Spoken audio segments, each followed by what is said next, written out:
Hello, everyone, and welcome to the Monster Report Live here on YouTube and on Facebook. We're glad you're here. Let me know in the comments if you would, if we are coming through okay audio-wise. I've got to turn down my little monitor here because I think it's going to feed back through. So hopefully everything's good. Talk to us in the chat. Let us know how things are going. And we've got a special guest. I'm going to bring him in here in just a minute. If you're new to the channel, Monster Report's a show highlighting those entertaining creatures of film history. And my name is Nick Adam. Yes, that is my real name. My parents called me Nick Adam Poling, as my last name is Poling. But Nick Adam just recently had his heavenly birthday, let's say, and recently. So did my parents know I was going to be a kaiju fan later in life? Don't know, but they did name me that, and so it ended up being how it was. So I figured I'd use that as my YouTube handle, let's say. So, but you're here now, and I like to bring in guests with unique perspectives and guests who are also fans like we are, who grew up with kaiju, or maybe they discovered it later in life. They've got a kaiju story to tell. And so that's why I like to bring kaiju fans on, kaiju content creators, celebrities, book writers, anyone I can to have a nice kaiju discussion. So without anything further, we have Mr. Stephen Patrick Lee. Stephen, how are you doing? I'm doing great, Nick. Thanks for having me on the show. I'm glad to have you on here. Steven and I kind of met up on Facebook. I just always like Steven's sense of humor. I think he's like me. He can tell a dad joke with the best of them, I'm sure. So, and something that I've always liked is, he posts memes on Facebook, and he's on Twitter and Instagram, and I just follow him and I check out what he's got, and it's just always very entertaining. But on top of that, he was a kaiju fan, and I'm like, well, this guy, I've got to have him on the show sometime. I got to get kind of his perspective on things. So yeah, we'll talk some kaiju, we'll talk some Godzilla and some other intellectual property. But tell us, kaiju, with your kaiju upbringing, Stephen, where did it begin, and where did it go from there? Were you a child? Did it come later in life? Where did it go? Well, it kind of started when I was a kid, and of course, we're talking the early to mid 60s, so way back. Growing up, of course, you had TV shows like The Munsters, The Addams Family. On cartoons, you had the Groovy Ghoulies, and they were all, there was Frankie and Wolfie and all that, and then when I wasn't watching cartoons or TV, I was reading Famous Monsters of Filmland magazine back in its original run. And then the Warren publications of Creepy and Eerie, and as I got a little older, Vampirella. And watching creature features on TV in Chicago. I grew up in the South Side of Chicago, for those that don't know. So the original Svengoolie, a little later on, became not an idol, but someone I looked forward to every weekend, and would watch scary movies on there. Read Mad, like a lot of boys did. Cracked, which was its poor imitation, but there was some funny stuff in there too. Also grew up reading a lot of Marvel and DC comics, mostly Marvel. Had written letters to Marvel, but none of them ever got published. But I was a card-carrying member of the Merry Marvel Marching Society. Oh, wow. Had that card for the longest time. And I was one of those kids that, other kids knew sports stats. They would collect baseball cards, and they could tell you who pitched what and when and what teams they were on. I was someone who would tell you like who wrote what, who produced what, who drew what. Of course, back in the days of Marvel, Jack Kirby and Steve Ditko and Don Heck, and those were heroes to me. And artists, writers, directors. And still to this day, my favorite movie is still King Kong, the original 1933. that was the one that as a kid I watched that, and I can't tell you how many times I've watched it. But it was because of King Kong that I ended up getting into Godzilla, because one day on like Saturday afternoon TV, the movie King Kong versus Godzilla, I had read about it, I had heard about it, and so finally it came, here it was, and so I watched it, and that was my gateway drug to Godzilla and to kaiju fandom. Okay, yeah. So, yeah, like my parents, they talked about, the theater experience and how, when you went to the theater, it was real, just because there was no internet, there was no interaction, there was no anything other than that. You were there with the crowd in the theater, enjoying this film, maybe even a double feature sometimes, right? Oh yeah. Now the first one, the first Godzilla movie I saw in a theater dates back to, I think it was 71 or 72. Honestly, I'm not sure which.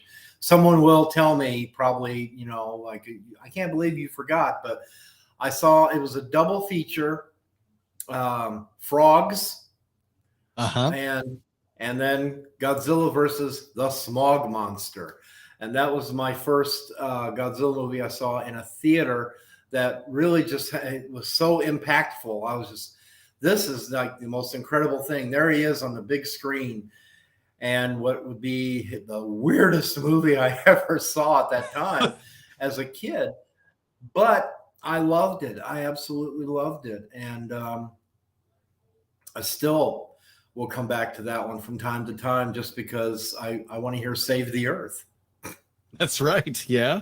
And I was going to say, when as you've kind of grown up with Godzilla and all of this, and seeing where Godzilla came from the Showa era, I consider myself a Showa era. I grew up in the 80s, but growing up then in the 90s, we had the VHS tapes of the Showa era. We didn't get the Heisei and Millennium until later. So I consider myself that Generation X, which is in the weird place of we weren't getting Godzilla movies theatrically except for 1985, and then later we had the 98. But other than that, there was this big void, and so the Showa era, is a great starting point for a Godzilla fan. Not to say you can't start from the Heisei. For them, that's their version of it. I grew up with the Star Trek The Next Generation. That's the Star Trek I always default to, but my parents, it would have been original series. So original series. Yeah.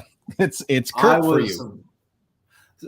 Kirk is probably now I prefer, my favorite captain is Jean-Luc Picard. Oh. But that having been said, you never forget your first, and Kirk was the man. And so I was about 5, I think. Yeah, I was about 5 when that show came on. And my father was a big sci-fi fan, and that was one of his few redeeming features. And he would make it a point, like, I'd be playing outside, and like, oh, you need to come in, Star Trek's coming on. I'm like, oh, okay. And so watching those when they first came out, that one has my heart, but that one has my heart. My mind, though, tends to go to Next Generation, because I remember when that came out, there was the big, oh, this will never replace it. And it wasn't meant to replace it. It was just meant to be a continuation, and it was a good one. Took me a little while to get used to Picard, but by mid-second season, I was on board. Yeah, this guy's great. And by measure of a man, that was the episode that I was like, oh yeah, this is the guy. And it was a thrill ride ever since. So yeah, Star Trek, back in the day, Lost in Space.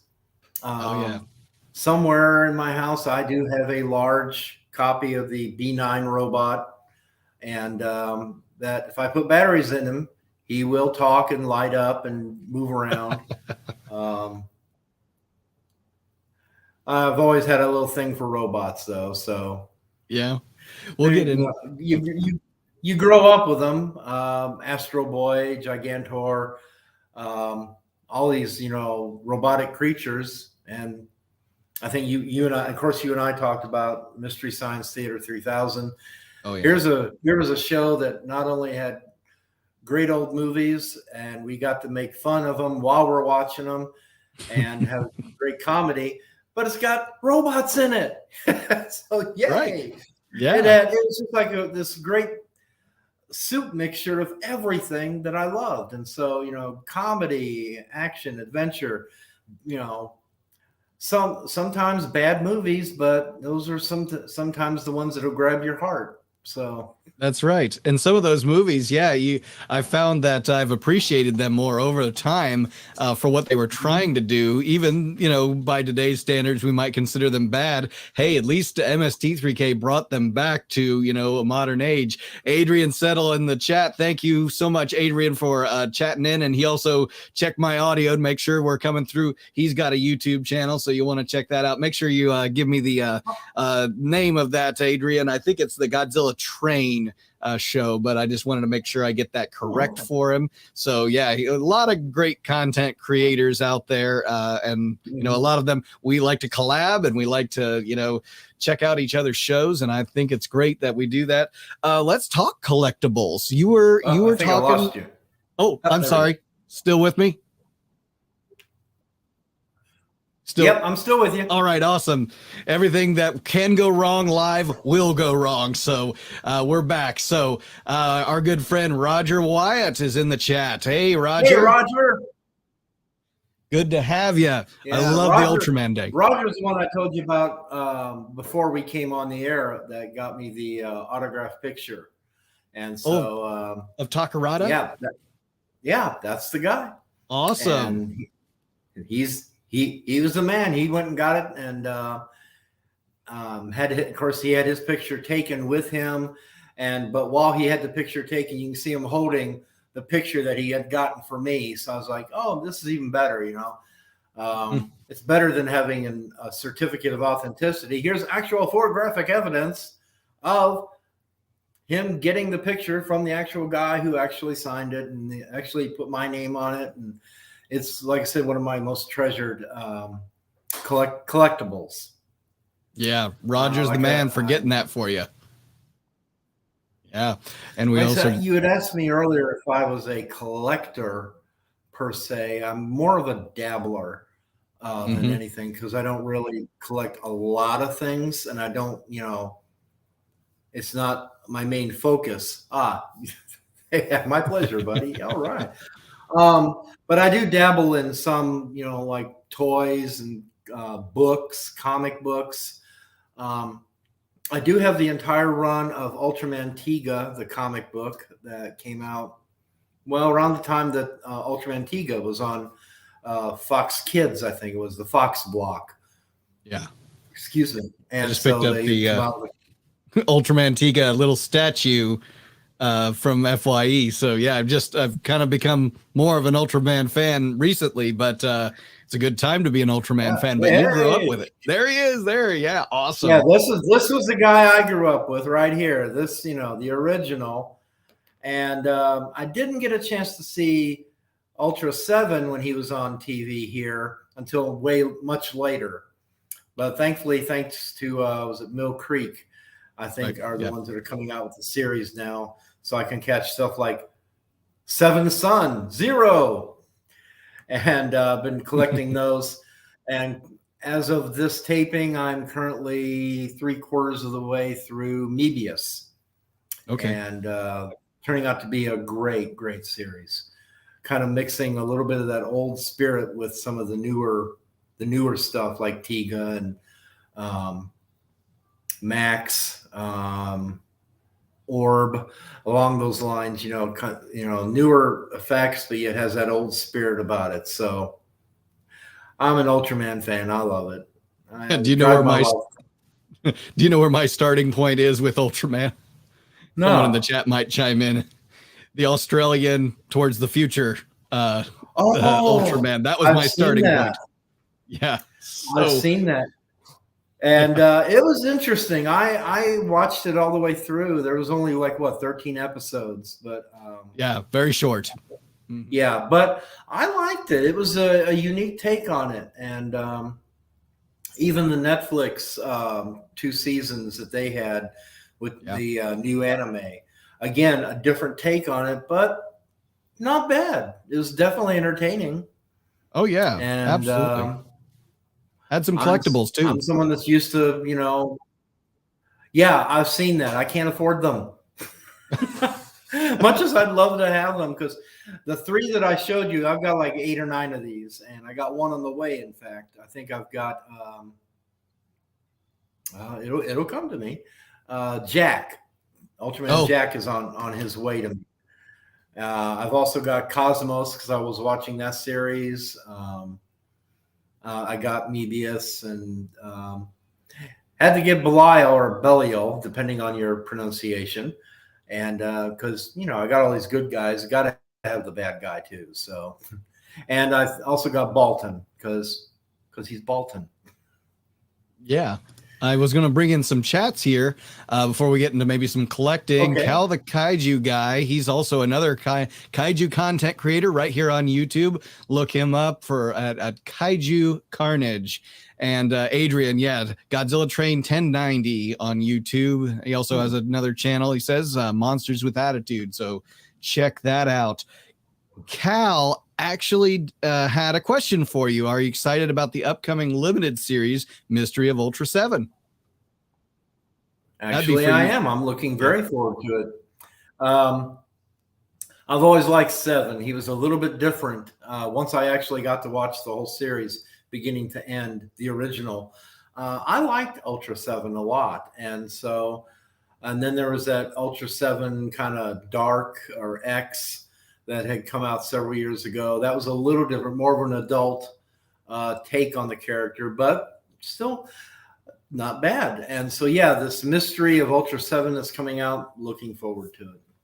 Yes. Yeah, it's a real cool time to be an Ultraman fan, Kaiju fan, waiting on Shin Ultraman to see when I'm gonna say when, not if, when it comes over for us. And yes, in English dubbing or subtitled, we'll check it out. I want to see it. The pictures, like I said, I was watching your program with August Ragone, and hey, August. And if you're watching, hi. And I was watching that, and you were showing some great pictures from the movie. And the more pictures I see, I did watch like that first was it 10 minutes that was online for a little while, and just looks great. It looks fantastic. And from what I understand, we've had Shin Godzilla, we've got now Shin Ultraman, and my understanding is we're going to be getting Shin Kamen Rider. Right. So sounds like a great trilogy to me. Oh yeah. Still waiting on Shin Gamera. This hasn't. Gamera had the spotlight in the 90s. He needs to come back. That's right. And that would be This is more my. I have a more 90s Gamera here. Yeah. Guardian of the Universe. Love that movie. Love it. Love all 3, but that first one, when I first saw it, I was like, this is so great. They made Gamera cool. Oh yeah, they knocked it out of the park. He had never been. Being a Mystery Science Theater fan, of course, you see all the old, except for Super Monster, you see all the old Gamera movies, and but of course they're played for laughs, and some of them, there's a couple of them that really should be, but I've learned to appreciate them over the years. It's I understand what they were doing with it, and the original black and white one, not bad at all. Pretty good monster movie. Yeah, it's way better. It's way better than that '98 Godzilla fiasco. So, yeah, I'm sorry if you like it, but I just was like, you got to be kidding me. No, it's a really great remake of another monster movie, but don't call it Godzilla. Exactly. If you were to call it something else, it'd be a really great remake of The Beast from 20,000 Fathoms or something. But no, it's not Godzilla. So that's the way I say it. So if I watch it that way, I actually enjoy it pretty good. Yeah. But we'll talk about some rewatchability here in a second. But a question came to mind about, all the kaiju in the Ultraman series. Obviously, you started from the original, and you've seen quite a bit. I'm gonna say it. You've seen probably quite a bit more than I have, because I've really just, like you, dabbled in some Ultraman. I'm big into collecting, big into Godzilla, but not so much into Ultraman. But I'm in the making. So as far as his foes, the kaiju, the monsters that have been in the Ultraman series, which one do you kind of find that you cling to most? Red King, Mm-hmm. because you'll see Red King in a lot of the series. He pops up now and again, and I like him. Yeah, Horribly, I like that. Horribly entertaining. that's right. Man, there's so many. Of course, in the original series, you had where they took like Godzilla and gave him a big fan in the back that Ultraman eventually rips right off of him. That's horrifying. But I remember seeing that for the first time. I was like, that looks like Godzilla. Wait a minute. I think that is. But no, he's got this, I'm not sure. It's like a drape. I'm not sure what they call that. Yeah, fan, something like that. Yeah, Yeah, it was horrible when he just rips it off, and Gyrus. he throws it away. And then he really looked at Gomez, I think. Isn't that? Gyrus is the Godzilla with the fan, and Gomez was another good one too. Yeah. But Gyrus or Girass? Because I've heard it pronounced Girass. Because then, of course, the jokes come. Which I won't make, but let's see. Other Baltan was a personal favorite. I always liked Baltan. He was like the first real, for me, great villain who has come back again and again to give the Ultra people a really hard time. And of course, Belial. Yep. In the movies that came out. And the recent movie I just got on DVD was Superior 8 Superior 8 Brothers. There we go. And it's one that I highly recommend. If anyone doesn't have that one, by all means get it. It is a fantastic Ultraman movie. It's just a good movie. Whether you like Ultraman or not, I don't think you really need to know the background, although it helps. But it definitely is worth your time.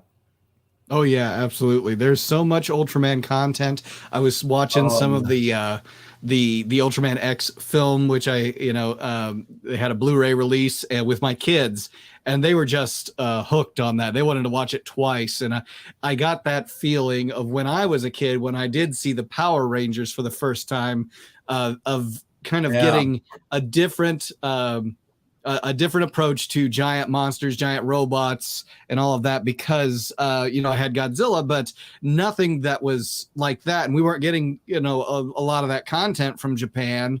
And of course, then I realized, I found out later that they were actually farming the Super Sentai series from Japan for their special effects in Power Rangers. So, oh well, I still enjoyed it for what it was, but it brought that over to American audiences, which I really appreciated.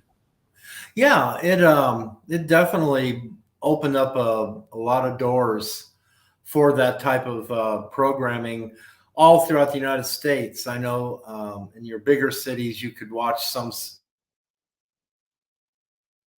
Japanese TV. But when I was growing up, and I think I showed you earlier, when I was growing up, Astro Boy was a big one, although he was in black and white. Little tiny robot, but with a lot of strength. And of course, Tetsujin 28, or as we called him, Gigantor. That was another one. And that was the anime of the time. Oh, Roger loves Superior 8. Superior 8 Ultra Brothers. Thank you. That was the title. And thank you, Roger. But that early anime that came through, just growing up in Chicago, we watched it through, and I know this will really, some of your younger viewers will not know what this is. It was called UHF. UHF is not just a good Weird Al Yankovic movie, although it is. But I love it. Oh, it's fantastic. I love Weird Al. And that movie is so funny. even upon repeated viewings. It's just like, oh, this is so great. But anyway, UHF was a series of channels that you had to kind of maneuver on the dial, and sometimes they'd come in and sometimes not so much. And we had a lot, and you would get channels from all over. And sometimes that's what you had to go to try to find some of this programming, like Ultraman and Astro Boy and Gigantor and all that. Although I think Gigantor was actually on WGN, which was a big, broadcasting thing. But there wasn't a lot.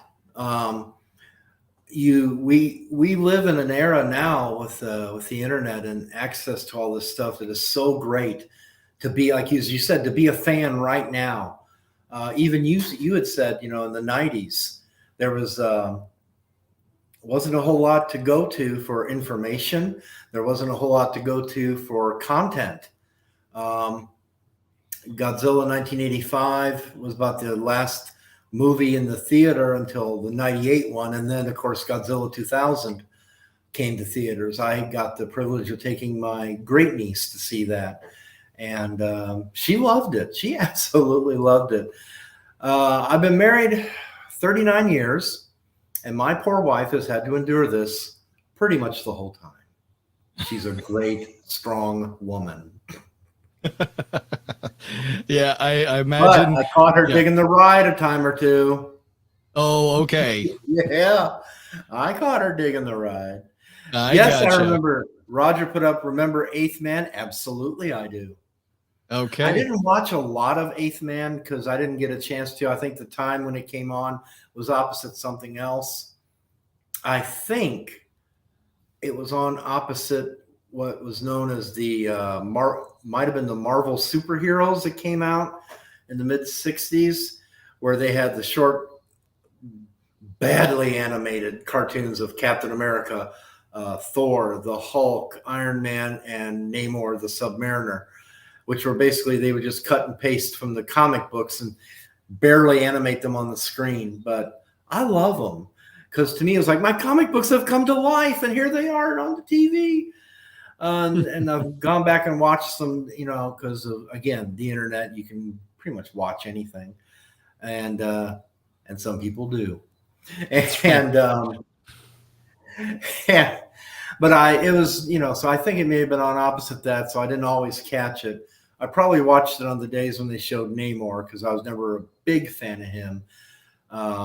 Although he was technically around before Aquaman. So he was kind of the original, but if given a choice between him and Iron Man, I'm going to pick Iron Man.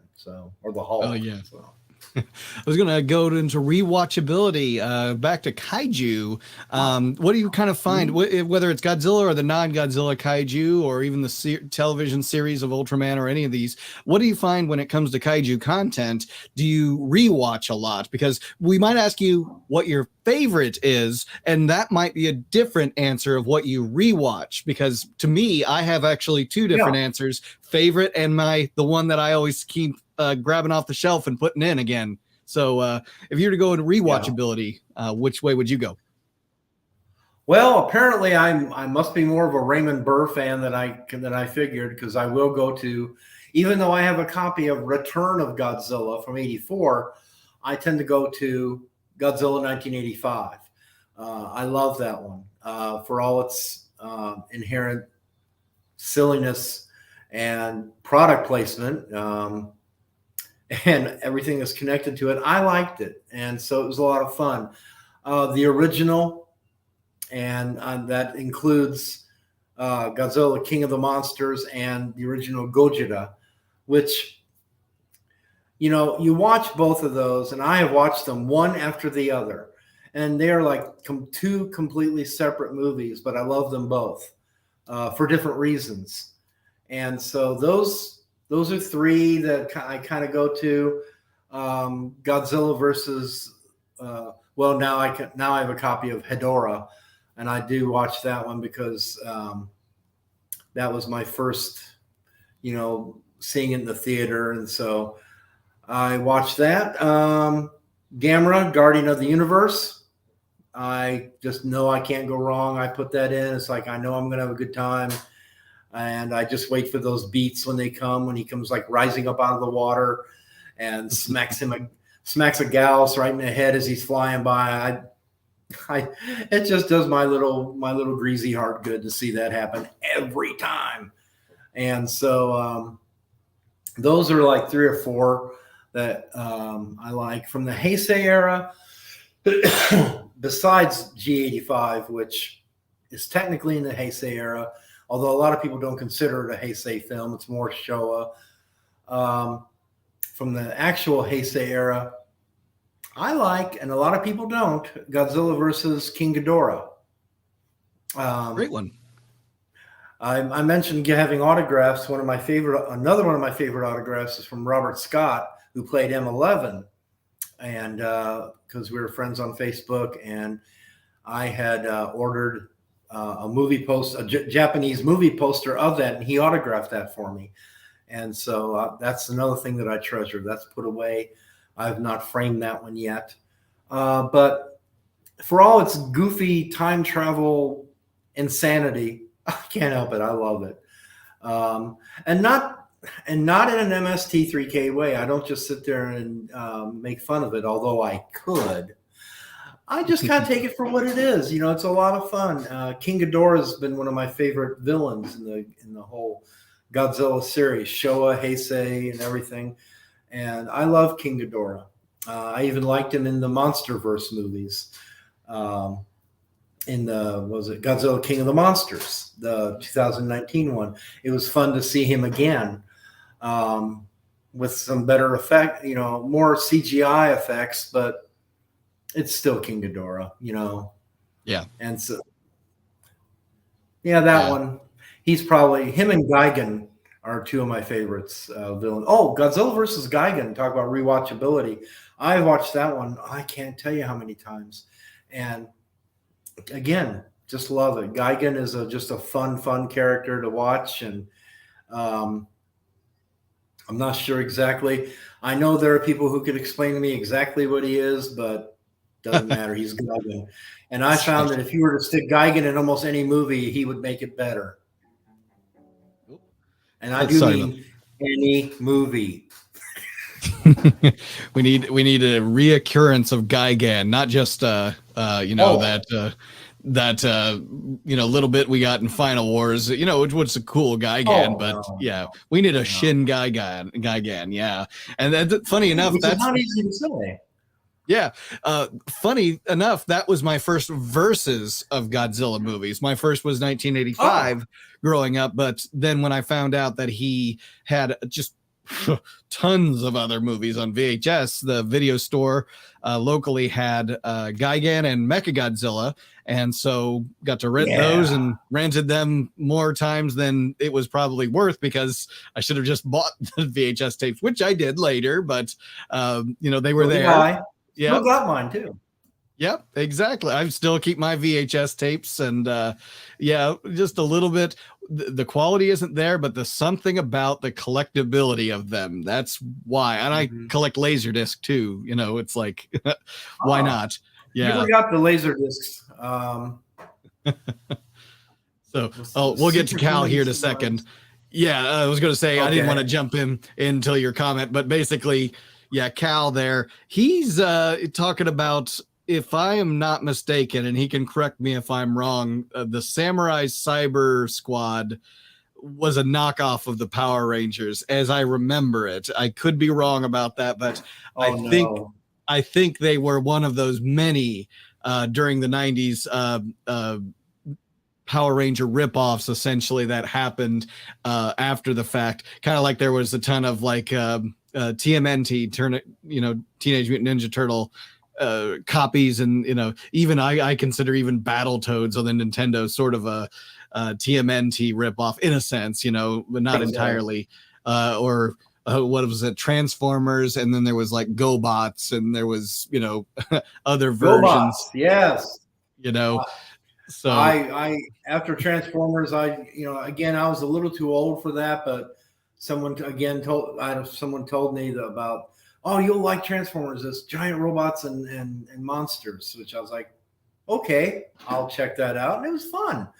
Yeah. It's one of the reasons I liked Pacific Rim. Oh yeah. Guillermo del Toro's movie, because again, monsters and giant robots. What's not to like? That's entertainment. Okay. Yeah. Well, That's cool. it sounds like Roger and Cal is letting us know that it was called Gridman over Gridman. in Japan. So they must have done the same thing, farmed the special effects for an American series and called it Samurai Cyber Squad. So, I'm sure that's what they did. There's a lot about, those series. Even Mystery Science Theater had, I forget what it was called, but where they had several episodes of different Japanese films that not films, television series that were combined into, what was the one where where Servo sang, or they all sang, he tried to kill me with a forklift. That one. It was oh gosh. See, I'll you have to got think me. of that. Someone in that the will come to me later tonight. It will. Yes. Oh. Yeah. Oh, yeah. And I did post about this today too. Thank you, Roger, for bringing it up. Yeah. Today is the 9th 9 years. anniversary of the U.S. release. I think it was actually released as a premiere in Mexico before, in Mexico City, before it was released in the U.S. But yeah, we got the U.S. release, big release on 9 years ago today. And I saw that in the theaters twice, once in 3D and 2D. You do? Oh, yeah. The funny part about that is the weekend that we first saw it, my wife wanted to see, I think there was a Sandra Bullock and Melissa McCarthy movie that had opened that same weekend. And she wanted to, I think it was called The Heat. I correct me if I'm wrong. That came out that same weekend. She wanted to see that. And I was like, I kind of want to see that, but I'd rather go over here to this theater and see Pacific Rim. So it was one of those rare times that even for a couple, we said, okay, both shows start at 7, we'll go, and then we'll meet back here in the lobby when we're done and compare notes. And in retrospect, she said, I probably had a lot more fun because her movie was not as good as she had hoped. But I said, well, I had a great time at Pacific Rim. That was amazing. That was just a lot of world building. I wish it had caught on a little more or a little better. The sequel was not all that great, but and I've caught a little bit of the animated series, Pacific Rim: The Black. I've only watched a few episodes of that. There's just, as we said, there is so much out there, and there's only so many hours in a day that I have time to sit and just watch. But if it's important, you make the time. Did you see it in 3D? Make the time. Yeah. Yes, I saw it in 3D. The second time I saw it in 3D. First time was 2D. The second time I'm like, oh, it's out in 3D. I got to see this in 3D. So, yep. Yeah, that was fun. Oh, that was a lot of fun. My only criticism of that was the 3D effect was cool, but when it was raining, it was really tough to see things because rain was just constantly in your face, especially that knife head battle, and some of that was just a little jarring. But I love the experience regardless, and the 2D version, and then now we've got it on home video, and that's got the rewatchability factor going on too. I got a Blu-ray of it at home, and so every so often, and that's another one I'll kind of go to. I don't go to it very often. I make that kind of special, but every so often I'll be going through my discs and like, oh, I haven't watched this in a while. Okay, let's put this in, and for the next couple hours, I can't be contacted. I'm right there. You and I, and of course you talked about, and I kind of wanted to bring this up too, because you said you got a copy as well. You mentioned Power Rangers, and of course we're talking kaiju and Godzilla. So I was quite happy to know that the two are now together, if only in comic book form. That's right. And it's a series I would highly recommend. It's I would say even if you're not a big Power Rangers fan, it's good to just see how they would fare against the King of the Monsters. And I'll give you a hint, they don't fare all that great. Not at first. But keep reading. We'll see how this turns out. Rita's plans tend to kind of go awry, but it's just the nature of being who she is. Yep. Yep. And Which I coincidentally in the comic books they kind of draw her hot, So it's oh gosh. like, wow, I had no idea she was so attractive. Well, and that for us kids in the original days in the 90s when that first released, her dubbing should have been the hint to us that this is not original content made, in an American studio. That the fact that her lip movements weren't matching what she was saying, and that should have been the dead giveaway. But then they actually, I did hear the story that they actually did get their own outfits of the Power Ranger suits for the actors or stunt people in America to do certain things, certain scenes that they would actually do. And in certain places, you actually see them remove their helmet and reveal who they are under the helmet, like the Green Ranger, when he does his reveal that he's not Jason, he's Tommy, Tommy. that, yeah. So they had to get him a costume for that shot anyways. But yeah, the funny thing is to see that, all the other, what was it? The gold R's and the comic relief that was around Rita, their lips didn't need to necessarily move any way that made sense with the lip movements. But Rita was that, okay, I see what they're doing. And then you'd see that same shot of a couple of lines of dialogue that they would use over and over and over again, and somebody trying to fit the words into her mouth that it just doesn't work. So I'm like, wow. I found that out when I was much younger, because even in cartoons, the lip movement and the voice was never the same. Another one I was a big fan of, Speed Racer. Oh yeah, there the you Mach go. 5, still my favorite car.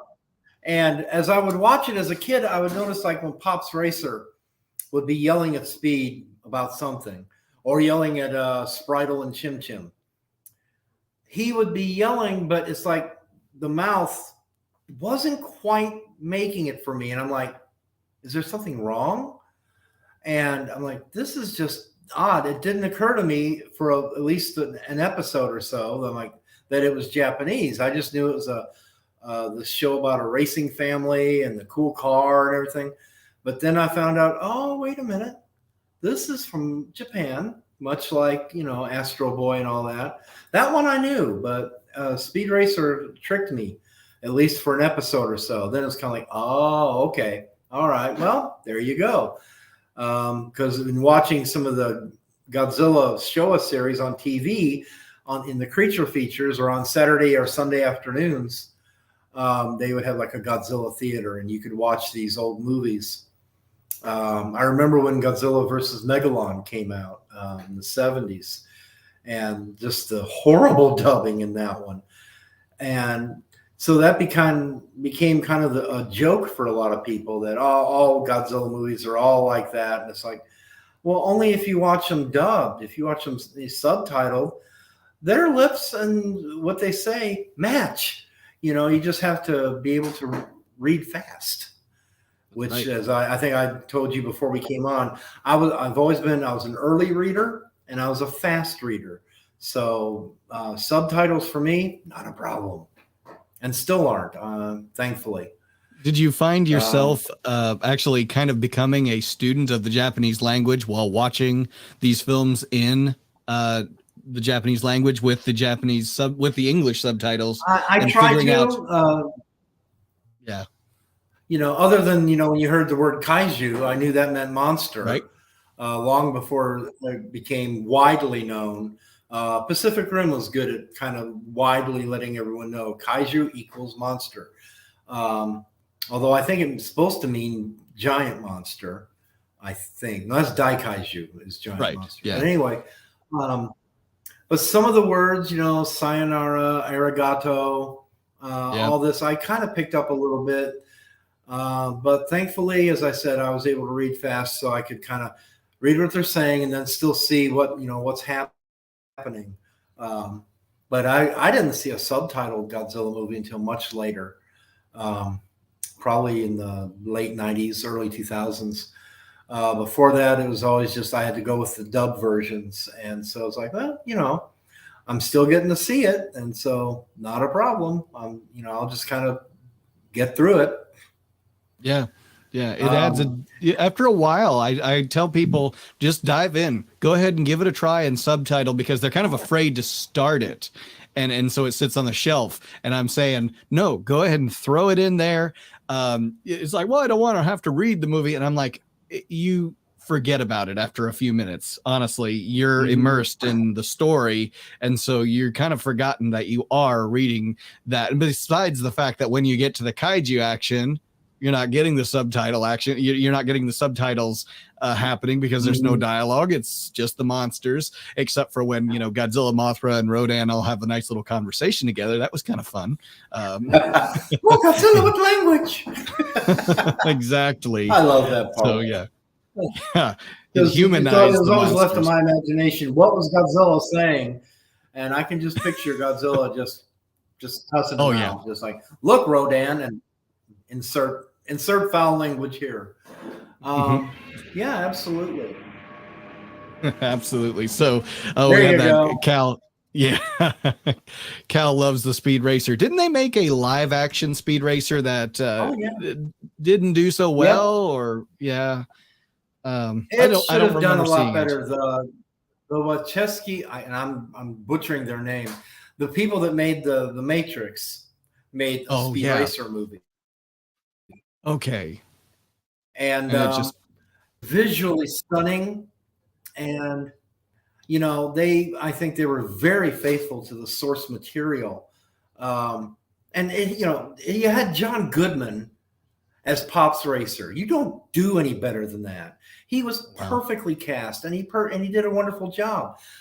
Speed Racer, the live action movie, I heartily recommend. It's a lot of fun, but be prepared. I mean, there's a lot of wild lights and colors, and they're all going to come at you all at once, and you're just kind of like, whoa.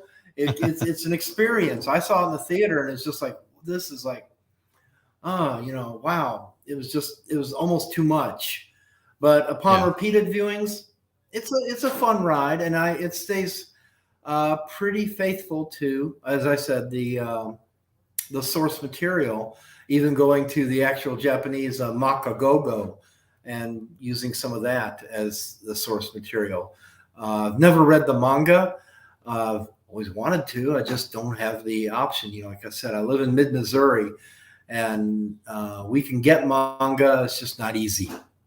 You have to know a guy. Yeah, a guy who knows a guy. We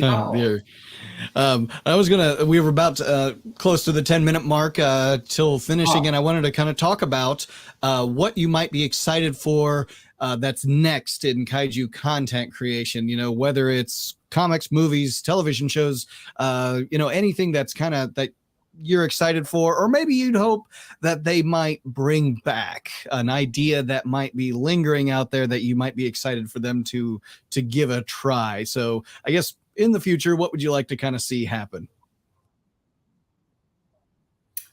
Well, we had mentioned earlier, I want Shin Ultraman to come to America, so bring it quickly. There's an audience for it, so bring him here. So I'm looking forward to seeing that. There's supposed to be a new MonsterVerse movie. I guess they're going to continue that, although I think the focus will be on Kong, not so much Godzilla, but I'm okay with that. Kong Skull Island, I thought was a great movie, again with John Goodman. But it was still well done, and Godzilla versus Kong was just a lot of fun. Which again was a remake of my first Godzilla movie. So I was kind of like, oh, this is great. There's supposed to be, I think it's on Apple TV, which I don't have yet. I will probably get it when the Godzilla TV series comes along. They're going to, and I think that goes along with the whole MonsterVerse thing as well, that they're going to continue the whole Monarch storyline, but as a TV series. So it'll probably focus more on some of the other kaiju. Special episodes for Rodan. It gets a two-parter, right? Rodan gets a two-parter. I'm just saying, I'm putting that out there, putting it out in the universe. Rodan, 2-parter. Let's see. I'm trying Listening to think, TV execs. Yes, TV execs, Rodan, 2-parter. And of course, bring Gigan into it. Gigan has not been brought into the MonsterVerse yet, and he needs to. Gigan makes everything better. Everything. And of course, coming up, I'm waiting on the last 2 issues of Godzilla versus the Power Rangers. I got the first 3, just waiting on the last 2. It's a 5-part series, so I'm just waiting on that. There's Ultraman Comics that's coming up. They just started Ultraman Decker, which is a new series that you can catch on YouTube. Same week that it comes out, and I've watched episode 1 and looks promising. I wasn't even really halfway through Trigger, the previous one, because I've been watching Mebius this whole time. So there's a lot of Ultraman to catch up on. So there's that as well. I don't know what Godzilla's future is. I kind of wish I knew, but I don't. I have no idea where Godzilla's going to, how he's going to come back. We know he always does because he just can't go away. He's a force of nature. You just don't lose Godzilla. He will be back. I don't know when, but he's come back before. He'll do it again. That's right. Yeah, I'm really looking forward to seeing what the next iteration of Godzilla will be. Big screen, definitely. It's got to be, some sort of, whether it's the MonsterVerse or they do something with the Shin Godzilla series, a sequel. I don't know, or a completely different iteration of Godzilla. But I've not heard anything about a sequel to Shin Godzilla. Yeah, probably won't happen. MST fans, of course, with Mystery Science Theater. There are new episodes being made. I've watched them. It's okay. I'm not as big into that as I am the older stuff with Joel and even with Mike. Even some of the other stuff that was on Netflix with the new guy. And now they got more people doing it. It's okay. I'm not going to knock it, but it's like, it's in Mystery Science Theater. It's got Servo and Crow, but they're different too. And maybe it's just because I'm old and cranky. I don't like you young people's Tom Servo. My Tom Servo. Now that was Tom Servo. Can't even call her Gypsy anymore. It's GPC, I think, now or something. So whatever. That's a whole other issue. Yeah, but I never saw there the is new new one, MST 3K. Yeah. So I mean, for fans of that, hey, it's still going. And Joel is even involved, which is the only reason I even hooked into it a little bit. And I was like, well, if Joel's involved, I'll check into it. So yeah. Did you see any of the Rift Track stuff that came out? Fathom events, yeah, things like that. Yeah, the Rift Tracks, I enjoy some of that. I do too. Rift Tracks are a lot of fun. Although I'll tell you, Birdemic, that movie hurt me. I thought Manos was bad, but holy crap, is Birdemic horrible. Thank you, Rift Tracks, for making it tolerable to watch. But even then, and I have to, when I watch it like that, and I can make a joke that yes, the movie hurt me, because it did. But I've only watched it once. They have to watch it several times to insert the jokes and everything. So I feel sorry for them. Yeah. Or The Room, I think it was. Yeah. Oh, another bad one. But Rift Tracks are a lot of fun. Yeah. We have Matt in the chat. I don't know Matt, but hey, Matt, how you doing? Good to have you. Yeah. So, yeah. We've had some great interaction in the chat here, and I appreciate everyone watching and saying hi and asking questions. That's great, and we're gonna probably be doing more episodes here in the near future. It's for me, it's 4-H season. I don't know if you got 4-H in your area or not. It's This is Missouri. I know you probably do. Of course we have 4-H. I figured, yeah. So I'm in Indiana, and so this is. My son was in 4-H when he was younger, and this is why I cannot attend He's G Fest. now. He's no longer in it. Yeah, But yeah, that's why I can't get to G Fest G-Fest every is year. happening here, in a few days.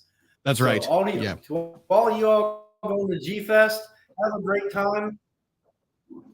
Although I did hear that Don Fry will not be there. Very recent breaking news. Yes. I had a friend of mine that was going to maybe. Yes, I had a friend of mine that was going to try and get me Don Fry's autograph because it's Don Fry. But Don apparently is not feeling well, so I hope he gets to feeling better. And I'm sorry he didn't make it to the States, but nonetheless, I think you all will still have fun. So all y'all, you're in my hometown.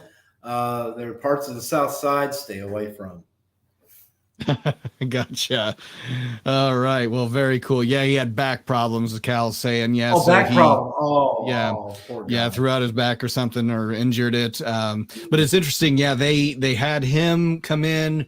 I remember, they had the little boy from Smog Monster and Megalon, Roxanne from Megalon, and he was off. Now he's back on. So at least they have him. They have Tomoko Ai from Terror Mechagodzilla, which is awesome. So they've got, a decent couple of guests for, being off for a couple of years due to the pandemic. So glad they're back and up and running. It's going to be, interesting to hear about because, there's been a lot of things like the Artist Alley and issues with, copyright and things like that. So, I guess we'll just have to wait and see, those of us who are, not attending, we can hear about it later, and I'm sure we're going to be seeing plenty of posts and pictures and things. And that's great to see. I love seeing that stuff. So yeah, post away. Hey, speaking of Terror of Mechagodzilla, we got to hear Titanosaurus again. You played it earlier. We got to hear Titanosaurus. There he is. I was hoping our good friend Everett, Godzilla Fan Freaks, he loves Titanosaurus, and I was hoping if he kicked in on the chat, sometimes he does, I was going to introduce him with the Titanosaurus sound effect, but, so there you go, and I've got, Ghidra for ever a chance there's a reason to, yeah. Or the sound of the Science Patrol phone that would ring, Yeah. Now, I remember the first time I heard that, I'm like, they got Ghidra to be their phone, their ringtone. I know. That is so awesome. Yeah, things robbed back and forth. But, yep, Godzilla fans know this stuff. We speak kind of the same language when it comes to this. And I think this has been great, Steven. Been great having you. It's good discussion. Just really like having conversations with kaiju fans. Yeah. Thank you so much for making your time. I know you having me, and I've had a great time. Was kind of not dreading it earlier, but I was very nervous about it because I don't go online a lot like this. But hey, this was great talking to you, and always fun talking kaiju with my friends. So thank you for having me, and I hope everyone enjoyed it. And if you've not enjoyed it, sorry. I'll do better next time, I promise. They moved on to something else if they didn't. So, but we had a decent interaction. So, but again, yeah, Steven, I'll have you back on for another topic at some future date. So thank you so much for your time. Okay. I'm going to cut us off here. Then we'll say our proper goodbye. So don't go anywhere, Steven. So, but anyways, again, Monster Report is a show highlighting those entertaining creatures of film history. Today's Monster Report Live, hosted by Nick Adam Poling, and with my guest, Stephen Patrick Lee, talking some kaiju, talking some Ultraman, talking a little bit of everything that has to do with those entertaining creatures of film history. So everyone hit that like button, subscribe to the channel on YouTube, follow me on Facebook, Instagram, and Twitter, and hit that notification bell to stay up to date. Got all kinds of new content coming out, everything from Godzilla, Ultraman, Masters of the Universe, even Transformers, Black Hole. That's probably something you remember. 1979 Disney's Black Hole. So yeah, there's. Oh, I love that movie. We'll have to talk some Black Hole sometime because that's something I love, So there's plenty of stuff coming up here on the Monster Report. So stay tuned for that. Otherwise, everyone, we'll be seeing you next time. Thank you so much.